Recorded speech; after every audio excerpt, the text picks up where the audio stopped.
Yeah, that was the dead giveaway, wasn't it?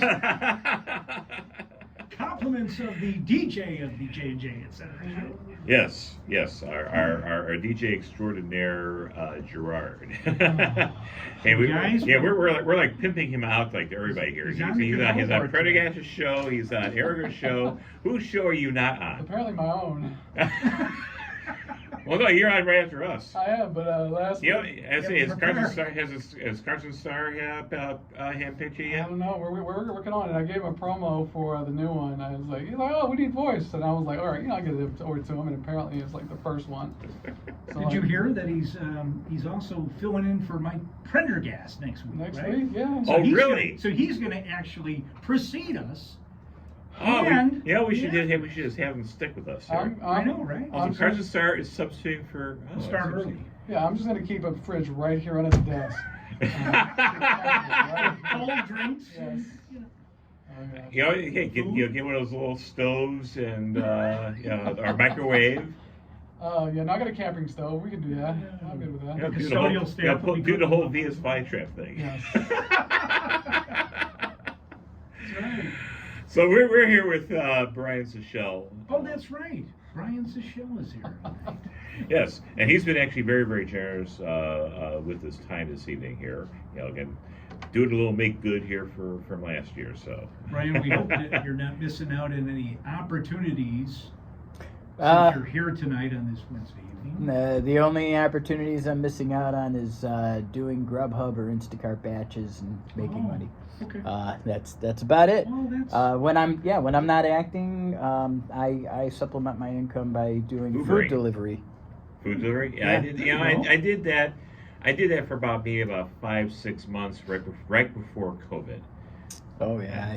Yeah. I started doing that in 2016, like December of 2016, and I used to work in radio advertising way back, and when I started doing food delivery, I realized I could make as much money as I was making doing the advertising job without stressing myself on the phone all the time trying to cold call people to sell them advertising. So Right. I was happy That's as tough. pie. It's tough work. Oh yeah. And doing food delivery is fun. Yeah. At least for me. For a lot of people, shopping in stores is stressful. They can't stand the lines. They can't stand the crowds. They can't stand the looking for stuff. I don't mind it. For me, I enjoy it. It's fun. For me, it's a great way of making money and not, stressing myself out. But, you get on the roads in the Chicagoland area, that'll stress anybody out.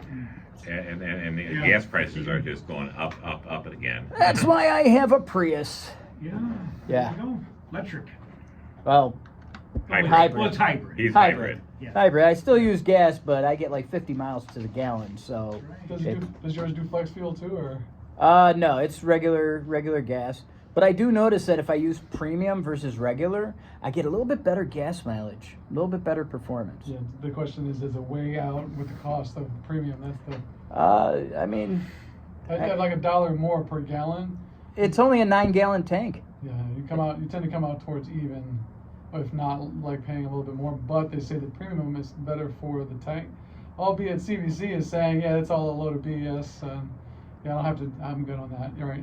Well, I'll tell you, when I got into a car accident with my other Prius and got it replaced with another one, the Prius that I bought from a dealer, I won't say what dealer, but it was kind of being sluggish and a little chuggy at first. And I'm like, what is up with that? And I took it to a and chuggy. Yeah, and I took it to a mechanic, and he says, well, it's just simply your fuel filter is kind of clogged.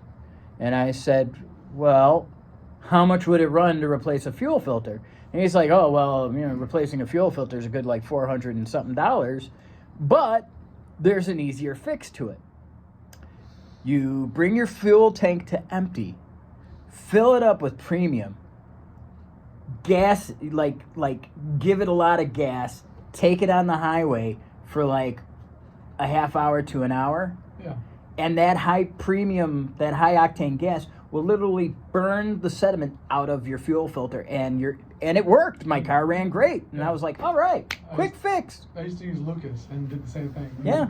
Put some premium in with Lucas and then punch it on the highway a little bit, and Yeah. Cleans it right out. Yeah. Let's get back into some of the acting questions since we've got you here tonight. Okay. I've got a question for you. Oh. What is the first thing you do, Brian, to research and approach a role?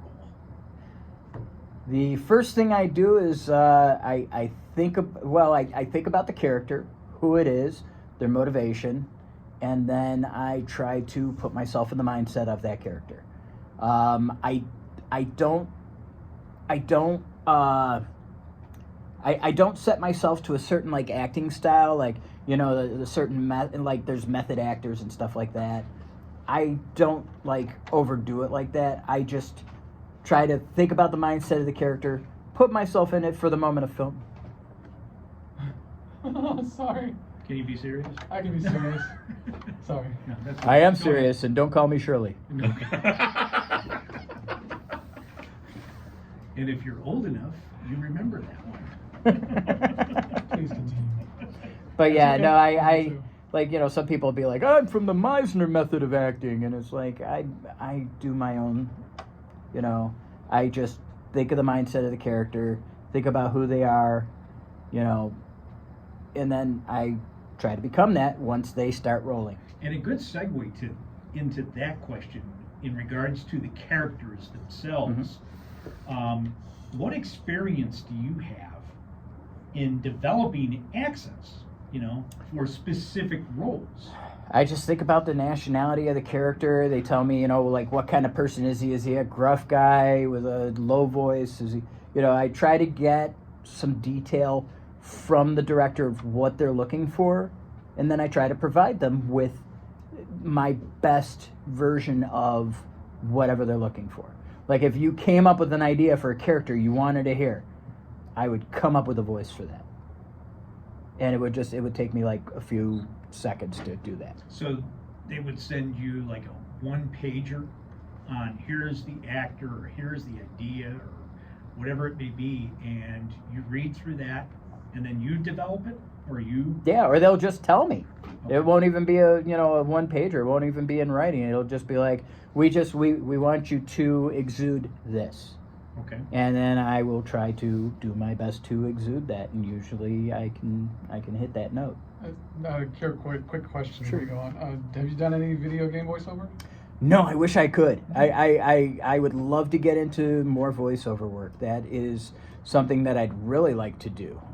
Because I don't have my own home setup, most of my auditions are off of my iPhone, so I just do it right. I record it with an MP3 recorder and send in the auditions. I have done a couple of like short story readings that have ended up on YouTube, but other than that, really, yeah. The problem is for a lot of voiceover work, you have to have a professional setup, and I'm limited in my budget, so I don't have a professional setup for voiceover recording. I wish I did, because doing voices is like one of my specialties. Mm-hmm. Like I do all different cartoon character voices: Peter Griffin, Kermit the Frog, Eric Cartman from South Park. Like I consider myself kind of like a Frank Caliendo type voice, Yeah, actor type character, comedian. But it helps to have the right equipment, the Oh, right God, microphones. yes. So much. To be in a soundproof booth, etc. Yeah. When you're recording that. And it's not even so much the soundproof booth as having a really quality mic that picks up your voice smoothly. To offset that, I've been doing promos, and downstairs in D, there is a media lab that's soundproofed, amazing mics like these, and I tossed out the promo. It sounded phenomenal, and I was doing record for Carson Starr on the phone, and you could tell the massive difference. Like, Yeah. you could tell, Yeah. it's huge. And I'm sure when I'm sending in And they're better auditions than off these my guys. iPhone, they can hear the Yes. difference too. Oh yeah. Mhm. So I'm sure that's probably hurt me a lot more than helped me. So what is your... It's an investment. It is. Yeah. It is. Yeah. So what's your favorite character to do? Oh God. Your all-time favorite. Oh. Putting you on the spot here. Oh jeez, it's either going to be Eric Cartman or Peter Griffin. Oh, I love One of those two, because it's just they're voices that are funny to do in just stupid situations. So Eric Cartman, South Park came out when I was in freshman year of high school, Yeah. and we had a guy that did him terribly. So I'd like to hear Eric Cartman. Okay, well, if you want to hear Eric Cartman, this is what he sounds like pretty much, all the time. And as you notice, I don't have to have a computer turn my voice up to make me sound like him, like Matt and Trey do when they do the voice, because I can do the voice. Anyways. There you have it. That was good. That was really good. That was good. I like that. I like That's that. like Kevin Spacey's Christopher Walken. All right, we're gonna put you on the spot now. Okay, all right, We're all gonna right. have you do a promo. Okay. We're gonna have you do a promo first of all for the J&J Etc. show. Okay, hopefully we're recording. Yeah, the we're show. Do we have And then a we're gonna script? do your. Do we have a script for me to read off of? I will. Well, we could write you one during the next commercial break. Okay. and have you- And I will read it as whatever voice you ask me. Everybody's Kermit gonna the hear it Frog. live tonight. Kermit the Frog, Peter Griffin, Yes. Arnold Schwarzenegger, whatever.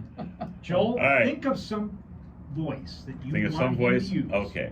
I will think of the voice that I want him to use here. We are going to take our final break of I'll the take evening here. Cartman, And, He wants the Cartman one. Okay, wants the Cartman I will totally do it. You're listening to the J&J Etc. show on Hyper Radio, 88.3 FM, WHCM. Yeah, we'll give you the. Great. Does anybody have a pen? I was a pencil. Yeah. There you go.